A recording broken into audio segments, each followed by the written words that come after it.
el sermón de hoy.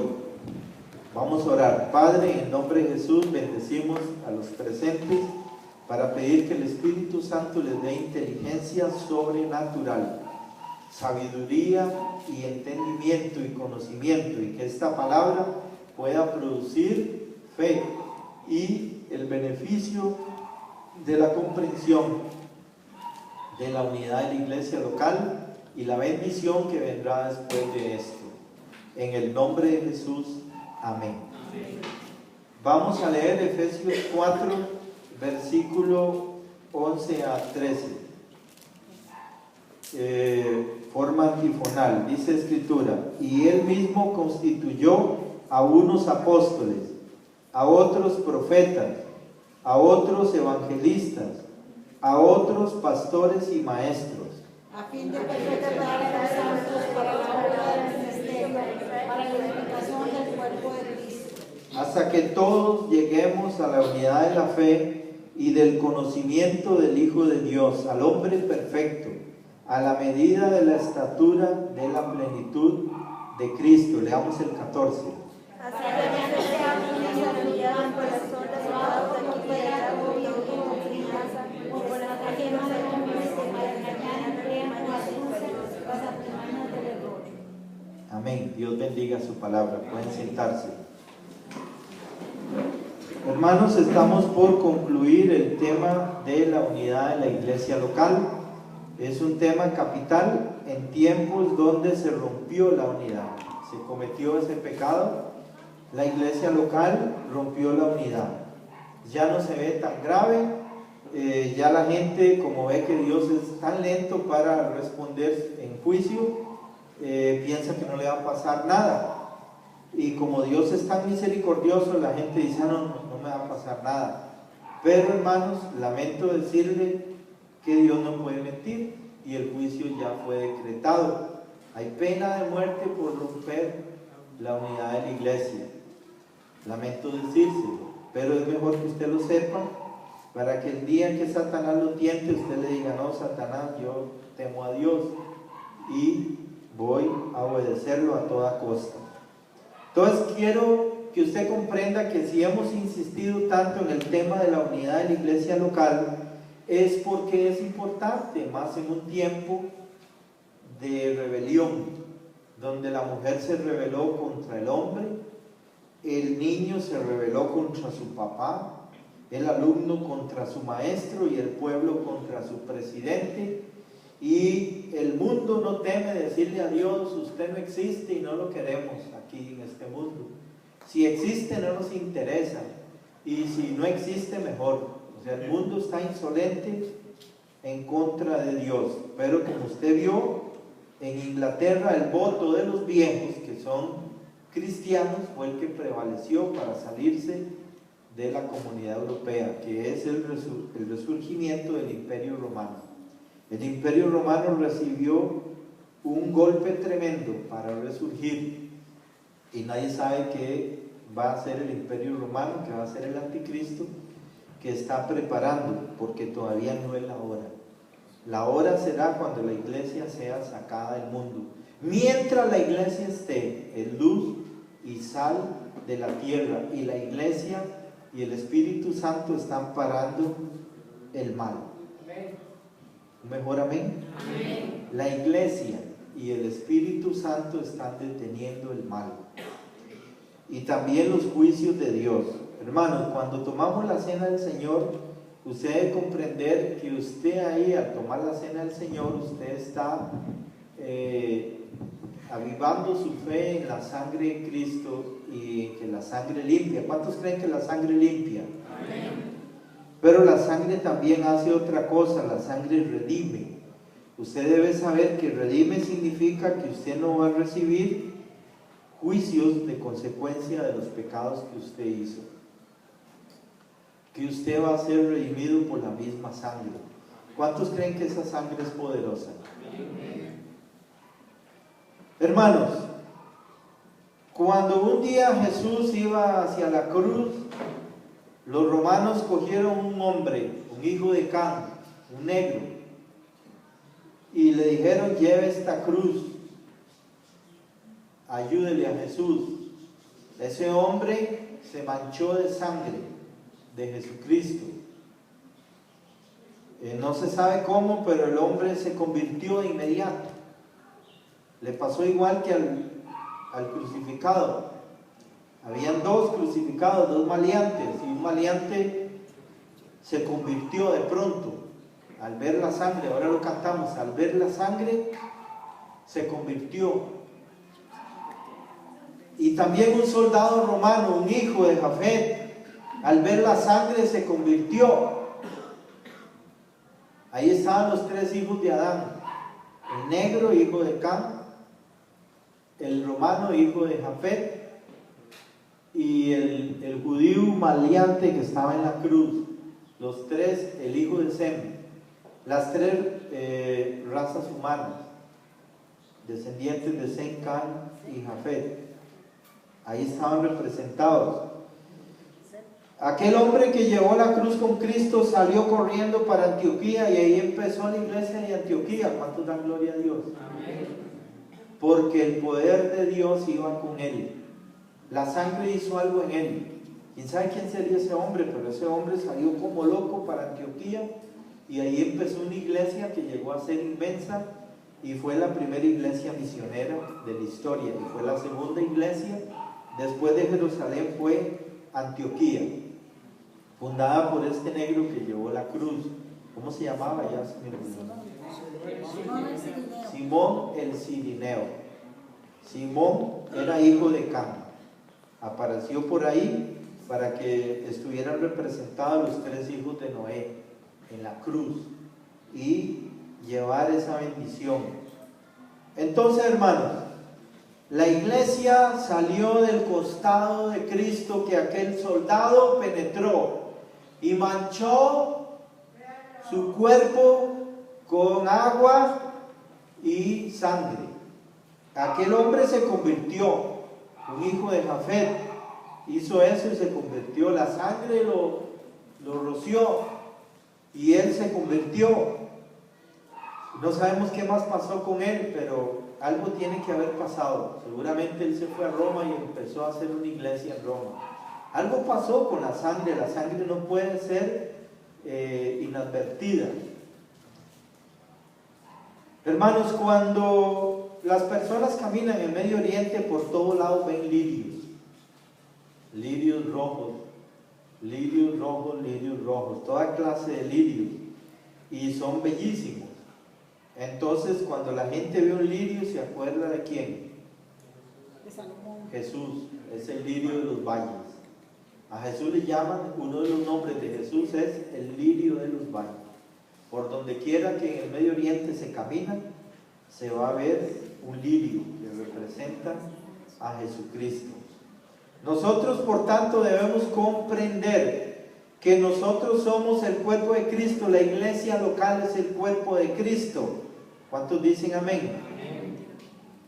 El problema que debemos entender es que la iglesia local tiene que estar unida, y que esa unidad usted no la hizo si no fue el Espíritu Santo, ya lo han explicado, pero que usted tiene una responsabilidad. Como todo lo que se recibe acarrea responsabilidad.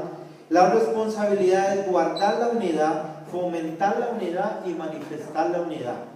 Repito, guardar la unidad, fomentar la unidad y manifestar la unidad.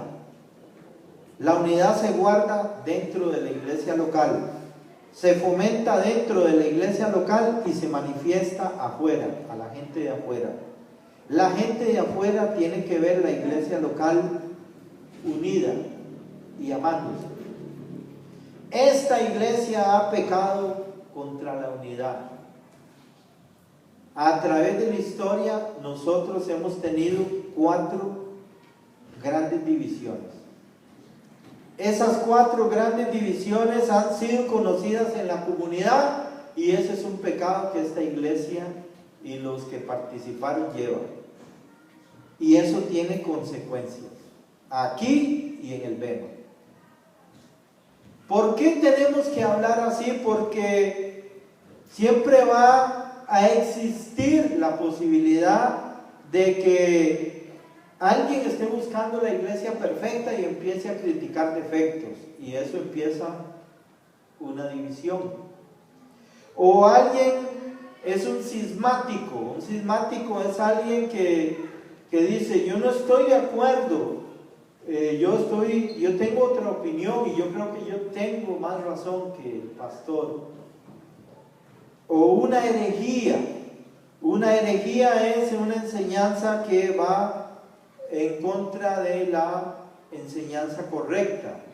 Por ejemplo, que Dios es uno y que en Él hay tres personas, que Jesucristo es tan Dios como humano, que la unión de esas dos naturalezas la hizo una sola persona, que no es humana, esa persona es divina, y una serie de doctrinas que son fundamentales, que no se pueden cambiar, como que la expiación es suficiente. Se vio que un día yo le dije, Belio, usted no tomó la cena, ¿por qué no la tomó?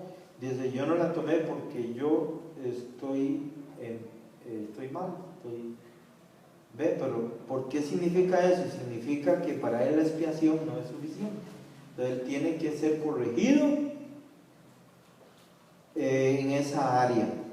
Y si no se le corrige, él corre riesgo. Puede ir a los infiernos. Es posible que no ha experimentado el nuevo nacimiento y eso no le permite confiar en la expiación. ¿Cuántos creen que la expiación es suficiente? Amén. O que Jesucristo resucitó corporalmente, o que la salvación es por gracia, o que la justificación es por fe, o que la Biblia tiene autoridad infalible.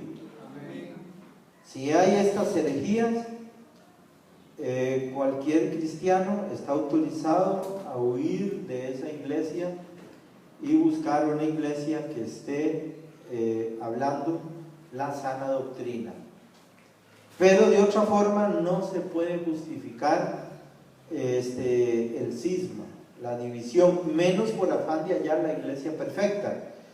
Una vez Spurgeon le decía a un hermano que buscaba una iglesia perfecta, le dice, hermano, ¿cómo va a buscar usted una iglesia perfecta si usted es imperfecto? En el momento que usted llegue, esa iglesia ya no será perfecta. Y el hombre dice, ay, sí, Spurgeon, tiene razón, no había pensado en eso. Entonces el hombre dejó de buscar la iglesia perfecta. Ahora, esa unidad es tan importante que usted debe entender que hay un modelo de esa unidad, es la unión del Padre, el Hijo y el Espíritu Santo. ¿Cuántos creen que el Padre, el Hijo y el Espíritu Santo tienen una misma voluntad? Amén. O sea, en el Padre, el Hijo y el Espíritu Santo jamás en la eternidad usted verá un cisma, una herejía o un afán de hallar un defecto que corregir en otra persona divina. No lo hay, porque los tres tienen la misma voluntad, el mismo poder. No existe división en esta unidad de las tres personas divinas. Además, la unidad de la iglesia local se mueve en dos ejes. Uno es la verdad y otro es el amor. Son los dos ejes que mantienen unida la iglesia local en la coinonía del Espíritu Santo. Como doña Magali tiene el ministerio de la diaconía de coinonía. Coinonía, ¿qué es? Compañerismo, compartir, hablar bigote con bigote. Esa es coinonía, pero con el Espíritu Santo que no tiene bigote.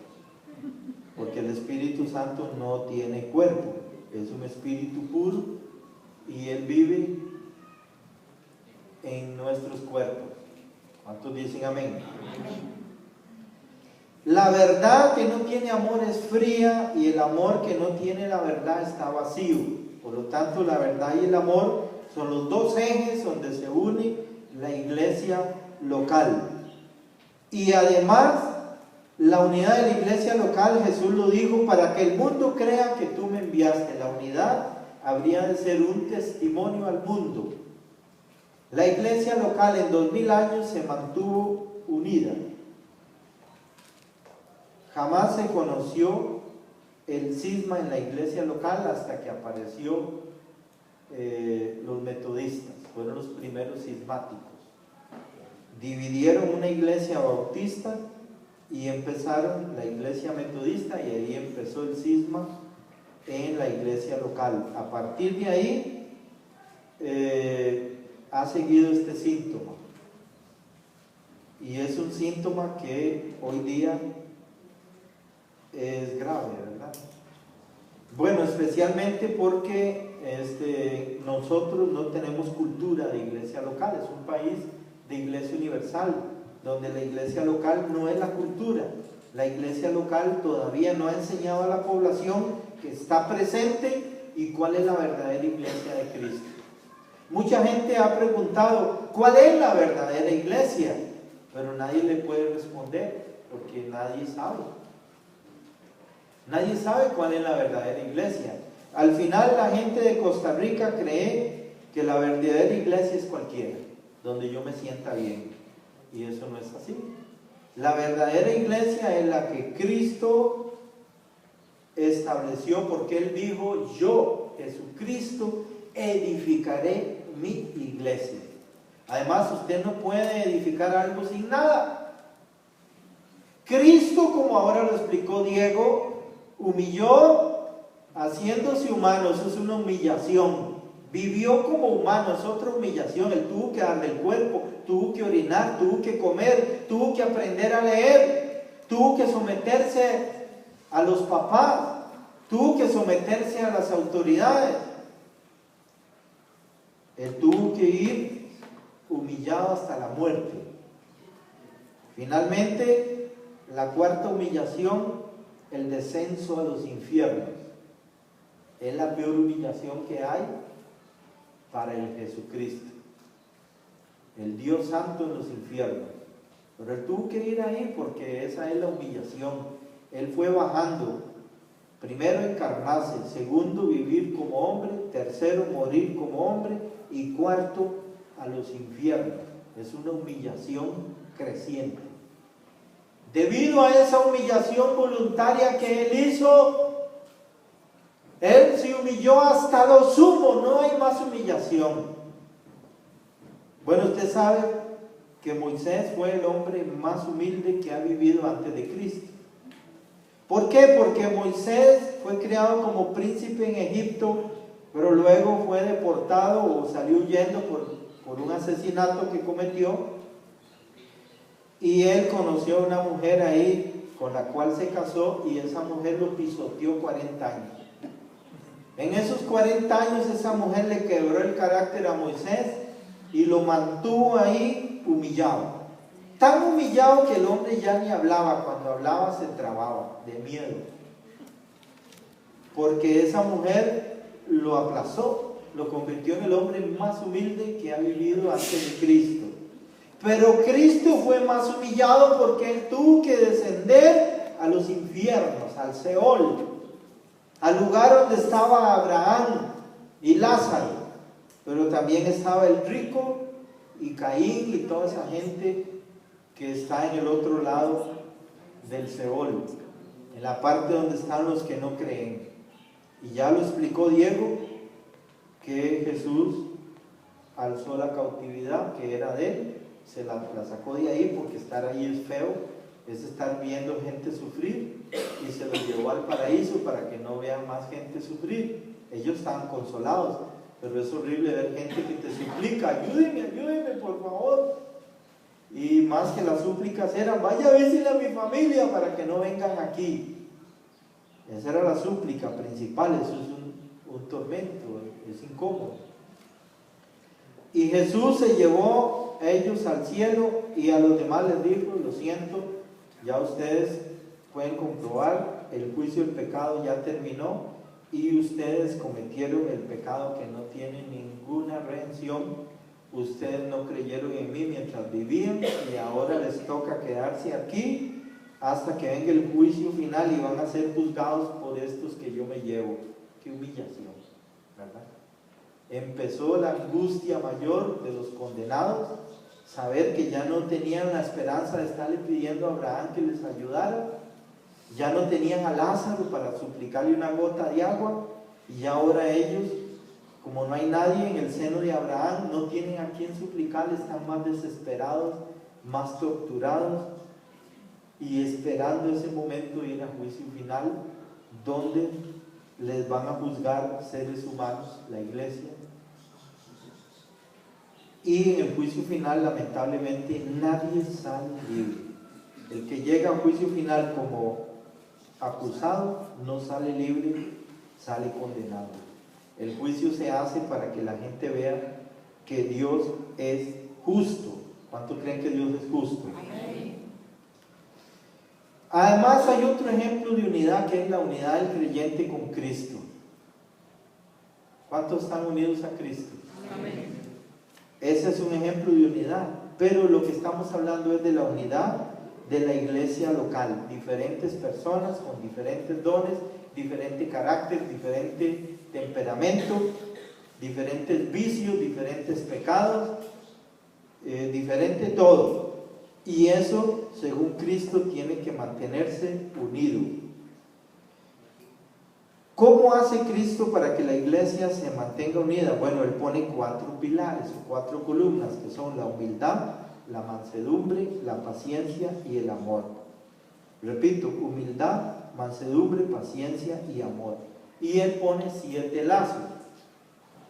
¿Cuáles son los 7 lazos? El Espíritu Santo, la iglesia local como un cuerpo, la paz que hay en la iglesia local con Dios, un Señor que es Jesucristo, una fe, un bautismo que es el bautismo de agua y un Dios y Padre de todos.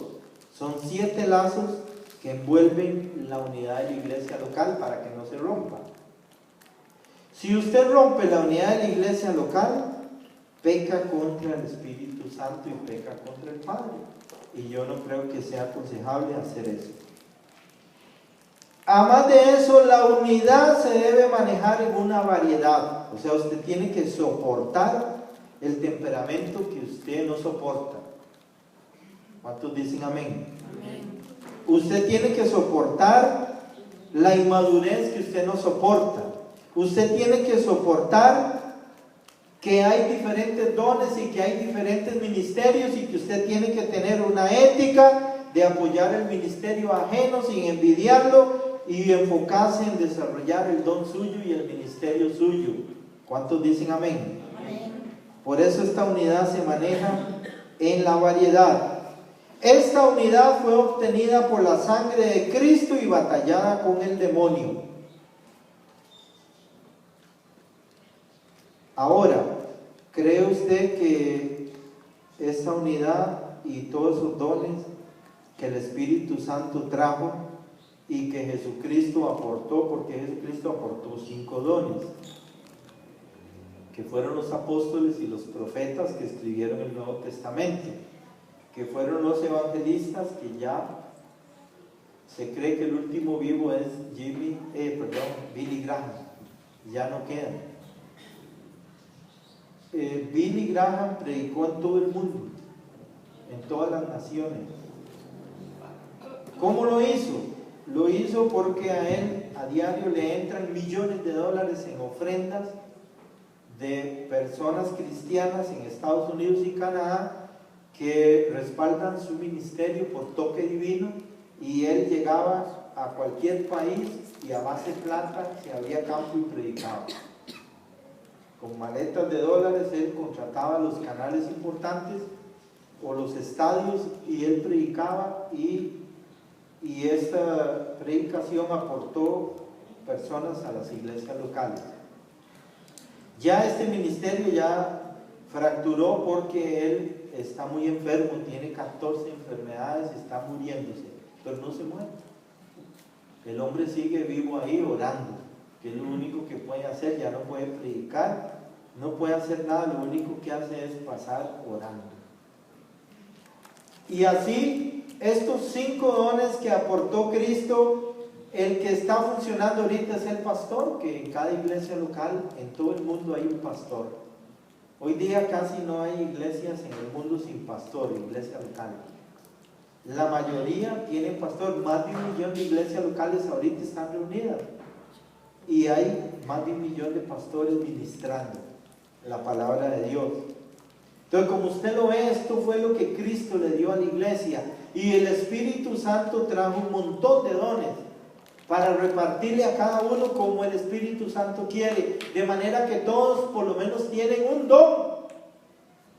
¿Cuántos dicen amén? Amén. Pero es para usarlo. Tiene que dar cuenta de ese don. No es para guardarlo.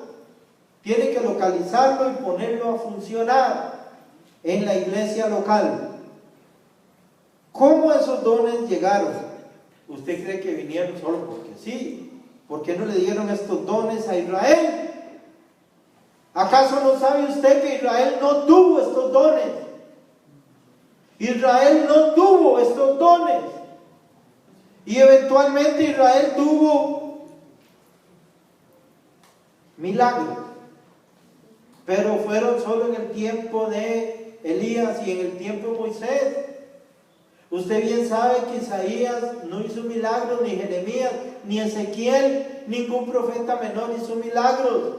La Virgen María no hizo ningún milagro, ni Juan Bautista. Los milagros los hizo Moisés y Elías, representando a Moisés la ley y Elías los profetas.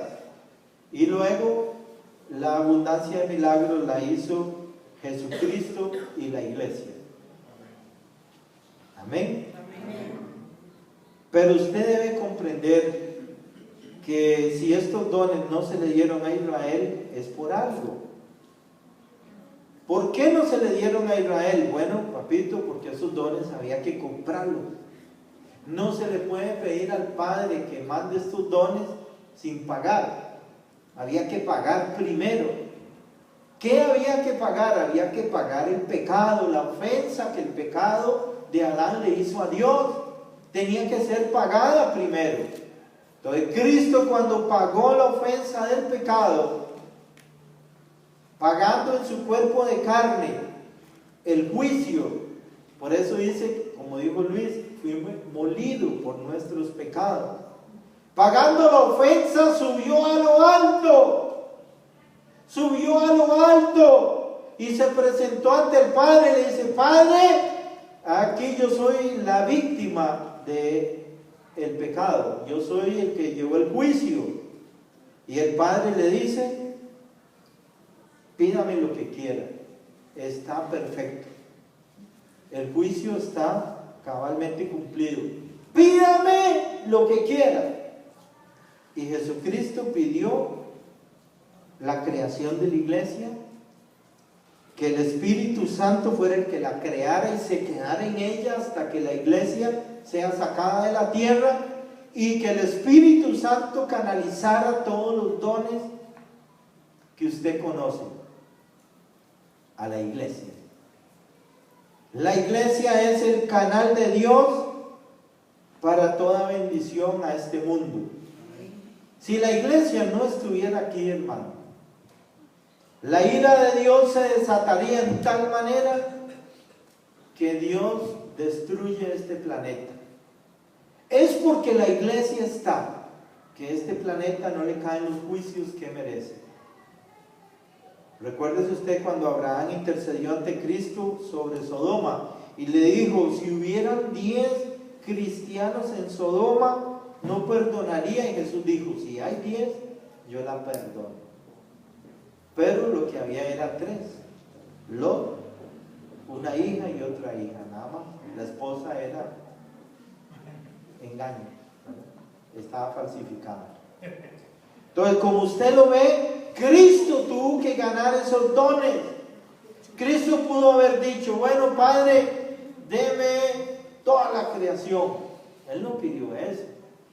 De por sí es de él, porque el Padre le da al Hijo la herencia. Cristo pidió la iglesia y los dones. Pero Él no podía pedir eso si antes no desciende a encarnarse, a vivir como hombre, a vivir bajo la ley, a ir a la cruz y a ir a los infiernos. Él no tenía derecho a pedir eso antes de hacer esa obra de humillación. Luego Dios lo exaltó hasta lo sumo. ¿Cómo lo exaltó Dios? Resucitándole de los muertos, elevándolo al cielo, sentándolo a su diestra. Todavía falta que lo honre y lo exalte con la segunda venida, y finalmente falta la lumbrera. Son cosas que faltan en el plan de redención. Para que lo sepan, la redención está en camino, no se ha terminado porque tiene que ser completada. Por eso es que nosotros estamos aquí. Si no, ya estaríamos glorificados. Falta cumplir, y usted debe entender que esta unidad, ya se lo dije, se debe fomentar porque se debe manifestar a la comunidad. Esta iglesia y casi todas las iglesias hemos pecado, porque desde que los hippies abrieron las puertas de la rebelión y la droga, las personas ya no reaccionan igual, no tienen temor de Dios y se animan a rebelarse. Los medios de comunicación y la ciencia han traído la facilidad de aumentar el pecado y la rebelión, y por lo tanto la gente ni siquiera entiende la unidad de la iglesia local. Y yo he oído gente que dice: hermano, yo soy cristiano. Le digo: sí, ¿en qué iglesia se congrega? ¡Ah, no! Yo no tengo iglesia. ¿Y por qué no tiene iglesia? Porque el pastor un día yo entré y no me volvió a ver. ¿Cómo así? Sí, dice, y fui a otra y era peor la señora, el pastor era una vieja mandona. ¿De veras? Sí, y fui a otra, y ya empieza a contar la migración que ha tenido. 20 veces cambió y encontró defecto, y finalmente: yo no me congrego. Y le digo: ¿y por qué usted no hace una iglesia entonces? De veras, dice, no lo había pensado. Le digo: bueno, usted ha roto 20 veces la unidad, tiene una sentencia de muerte. ¿Cómo así? Le digo: sí, ve aquí donde dice la palabra de Dios, usted la conoce, la cree, y aquí dice que usted está condenado a muerte por haber roto la unidad de la iglesia local 20 veces. Ese hombre salió de ahí llorando, espantado, no sé qué se hizo, ya se murió. Yo nada más le di el bombazo. Un hombre que tenía muchísimo dinero y trabajaba en el registro público, se dedicaba a prestar plata. Dios lo había bendecido mucho. Él murió. ¿Cuántos años murió? 45, a media vida. Dios lo cortó porque no tenía sabiduría. Era un hombre insensato que cree que es cristiano, pero no se interesa en escudriñar la palabra. El cristiano tiene que madurar. ¿Para qué sirve la unidad? La unidad tiene que crecer y perfeccionarse, porque vea lo que dice aquí, que estos 5 dones de Cristo son para edificación del cuerpo de Cristo, para que todos lleguemos a la unidad de la fe y del conocimiento del Hijo de Dios, al hombre perfecto. Aquí el hombre perfecto, la palabra perfecto en la Biblia, no crea que es que usted es perfecto, no, significa maduro. Maduro, ¿quién es maduro? Maduro es aquel que ya pasó por pruebas, que ya conoce, que ya ha visto mucho y que ya decidió romper con carnalidades y con mundanalidades, y que ya decidió que tiene que trabajar por el galardón porque quiere ser rey en el milenio. Ese es maduro. Alguien que ve el mover de Dios y se mete porque Dios se va a mover en este mundo. ¿Cuántos dicen amén? Amén. En Alemania la presidenta es hija de un pastor, de momento. Y todos los inmigrantes que han llegado ahí le están poniendo una regla. Regla número 1, tienen que ir a una iglesia cristiana, y ahí los encierran y los tienen un tiempo lavándoles el coco, para que de musulmán pasen a conocer a Cristo y que no se vuelva un tropiezo para la sociedad alemana. Y muchos países del norte de Europa están haciendo lo mismo, que se llenaron de musulmanes, especialmente sirios. Los sirios son vecinos de Israel. Y usted sabe que Pablo se convirtió en Siria. La capital de Siria es Damasco. Y en Siria había muchos cristianos que iban a oír a Jesús. Y muchos se convirtieron, y ahí en Siria había una iglesia grande. Pero hoy día no hay cristianos en Siria, solo musulmanes.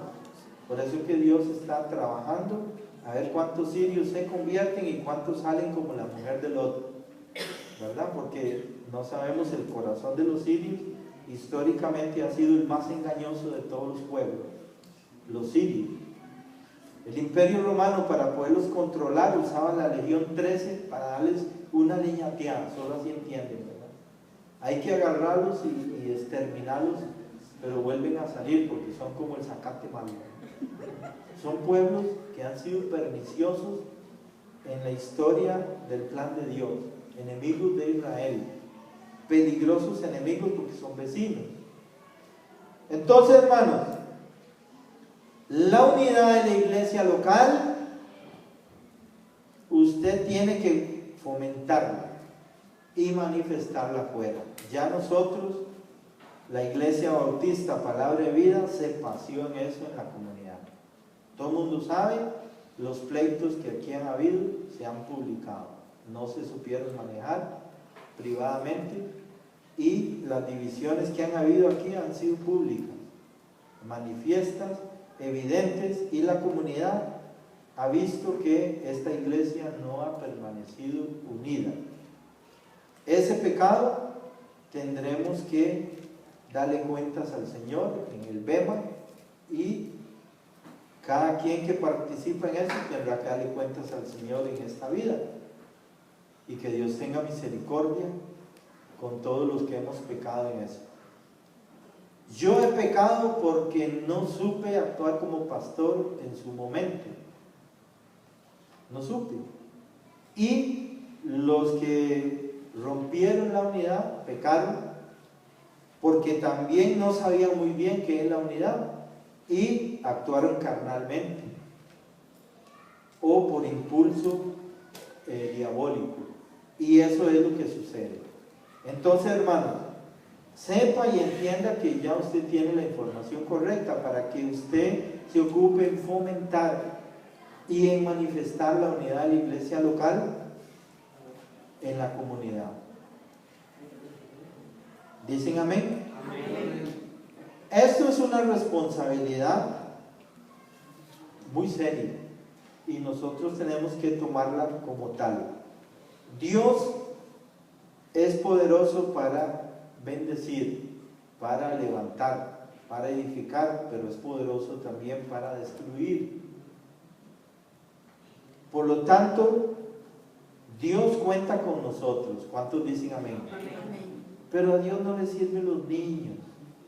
Dios ocupa hombre perfecto, o sea, persona madura, persona que ya maduró. Verso 14 dice: así ya no seremos niños fluctuando. ¿Qué es niño fluctuando? De una persona que cambia de criterio, se deja afectar por emociones, le afecta cualquier cosa, anda buscando la iglesia perfecta, encuentra defectos en todo, no soporta las personas diferentes y sus diferencias, y esto viene a ser motivo de cisma. Quiero leerles un comentario que leí en un libro sobre este problema. Dice así: cuando los creyentes y la iglesia local reconozcan sus defectos, todos estemos dispuestos a sufrir, a esperar y sobrellevar con amor y paciencia los fallos ajenos y confesar los propios, y a dejar nuestras opiniones vanas y contradicciones y a ceñirnos a la palabra, irá madurando la verdadera unidad. ¿Cuántos dicen amén? Amén. Yo he visto que en Estados Unidos, por ejemplo, han trabajado la unidad de una manera que no aguantan a nadie que enseñe algo diferente. Lo hacen cortado, pero de una vez, macheteado. En Costa Rica no se da el fenómeno porque la iglesia no tiene poder de representación. La iglesia local es pequeña, es débil, y no tiene poder de convocatoria, no tiene opinión que se respete en la comunidad. Pero si Dios quiere, la tendrá. ¿Cuántos dicen amén? Hay que orar entonces. Amén. Bueno, hermanos, vamos a orar para pedir a Dios perdón porque hemos roto la unidad. Cuando usted hace una mala opinión de un hermano, usted está sembrando veneno en el que lo oye. Cuando usted siembra discordia, está sembrando veneno en el que lo oye. Entonces, todas estas cosas en la iglesia local no podían estar. La iglesia local tiene que moverse espiritualmente. Amén. Amén. Por esa razón, hermanos, parte de lo que Dios quiere para la iglesia local y para que esta iglesia local tenga parte en la bendición que Dios va a mandar a este mundo, debemos estar llenos de palabra. ¿Cuántos ya leyeron el libro de Génesis? Levante la mano. Bueno, bastantes manos. La semana que pasó se les dijo, lean el libro de Génesis. Eran 10 capítulos por día. Esta semana les vamos a pedir que lean el libro de Éxodo. ¿Cuál será el premio? Los que hagan caso, Dios los va a bendecir económicamente, materialmente, para que les sobre y que puedan dedicarse al ministerio. Los que no hagan caso van a recibir escasez. ¿Esto lo digo yo? No lo digo yo. Es la consecuencia inevitable de no estar lleno de palabra. Usted está lleno de palabra cuando su tiempo es para leer y meditar la palabra de Dios. Pero si usted dedica 10 minutos a leer y a meditar la palabra de Dios, eso no lo va a llenar de palabra. Usted va a sacar horas para hacer cosas que no son espirituales, cosas que son mundanas o carnales, y usted va a ser un carnal y usted no va a ser espiritual, no va a estar lleno de palabra y Dios no lo va a bendecir así. Dios puede y quiere bendecir, pero va a bendecir al que esté lleno de palabra. ¿Un mejor amén? Amén. Bueno, entonces, hermanos, si usted pecó no leyendo el Génesis, arrepiéntase y léalo hoy para que no le caiga el juicio. Y esta semana usted va a leer el Éxodo, son 40 capítulos. Llénese de palabra porque Dios va a traer una bendición. Dios va a traer una bendición. Hermanos, yo recuerdo cuando yo era un poco niño que andaban gringos por todos lados, muchachas, muchachos y por todos lados, ¿verdad? Y ellos llegaron a mi casa y en mi casa mi mamá tenía un rótulo que decía: soy católico, no insisto. Pero como mi mamá y mi papá no estaban, entonces donde las gringas, eran 2 gringas, tocaron, mi hermano Carlos y yo salimos en carrera porque era muy bonito.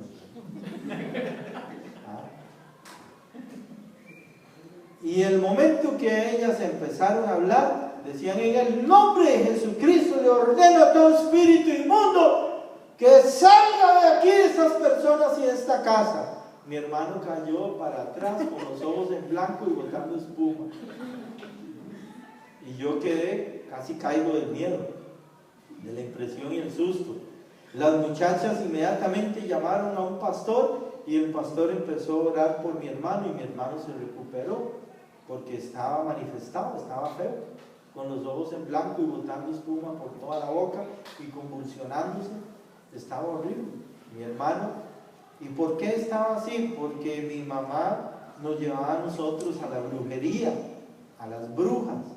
Y nosotros pasábamos con conjuros debajo de la cama, palanganas de rosas y líquidos raros y gotas y maleficios. Y todo eso por órdenes del cura, mi mamá nos llevaba. El cura católico manda a la gente a la brujería, para que usted lo sepa. La brujería y la Iglesia Universal son juntas. Así ha sido, entre más católica es la gente, más la mandan a la brujería. Los mismos curas hacían esto. Y en mi casa, los demonios hacían fiesta, por esa razón. Y cuando llegaron estos cristianos, nos golpearon. Y yo eso lo tengo aquí, yo me acuerdo de las palabras, no me acuerdo de las gringas, ni de los cuerpos, ¿no? Me acuerdo de las palabras, porque era en el nombre de Jesucristo y ¡plum! El suelo, hermano. Ve, pero habían personas que venían desde otro país a limpiar los demonios de las casas y de las personas. Y bueno, imagínense cuántos demonios salieron de Cartago en esa andanada que ahora están en el abismo. ¿Cuántos creen que la iglesia puede mandar demonios al abismo? Amén. El abismo está lleno de demonios. La iglesia los ha mandado. Pero ¿por qué quedan tantos en Cartago? Bueno, hay que mandarlos también. ¿Cuántos creen que la iglesia los puede mandar al abismo? Amén.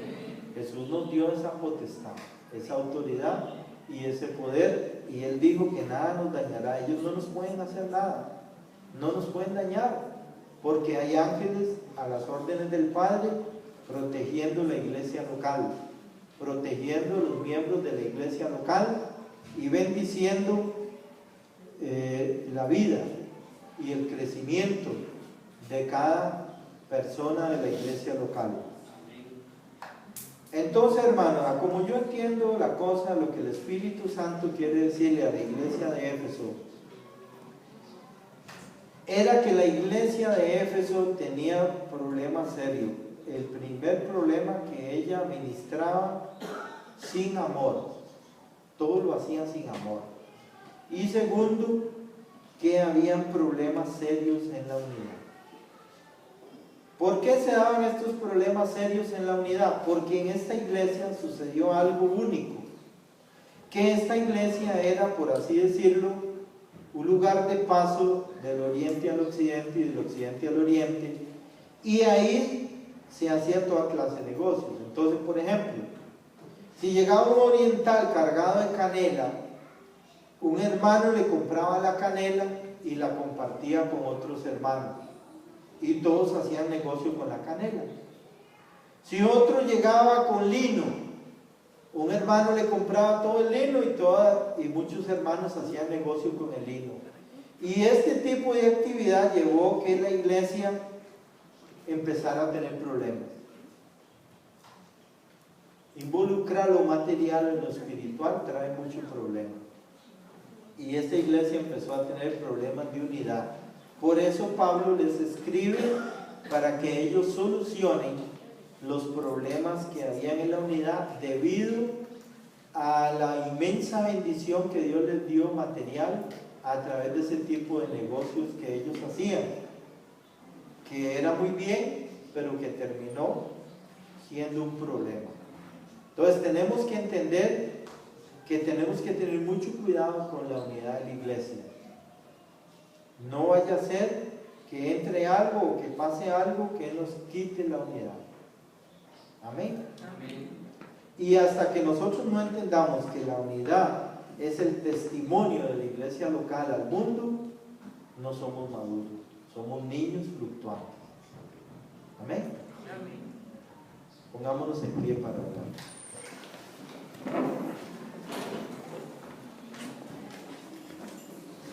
Tómense de la mano, hermanos, y vamos juntos a hacer una oración para pedir perdón al Señor si nosotros hemos pecado contra la unidad y pedir que el Señor nos ayude a madurar para guardar, fomentar la unidad y que nosotros seamos conscientes de que debemos manifestar al mundo esta unidad.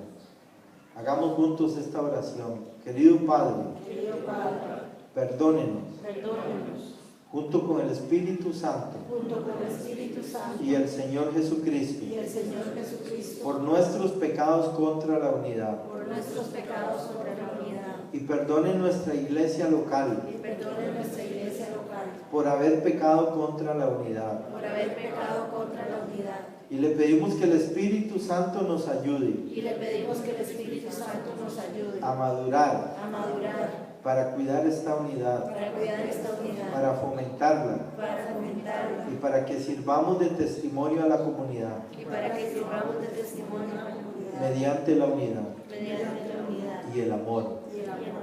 Queremos pedirle perdón Queremos pedirle perdón por los errores que se cometieron por los errores que se cometieron como iglesia local como iglesia local y pedirle que nos ayude a conocer lo que nos falta y pedirle que nos ayude a conocer lo que nos hace falta para madurar. para madurar.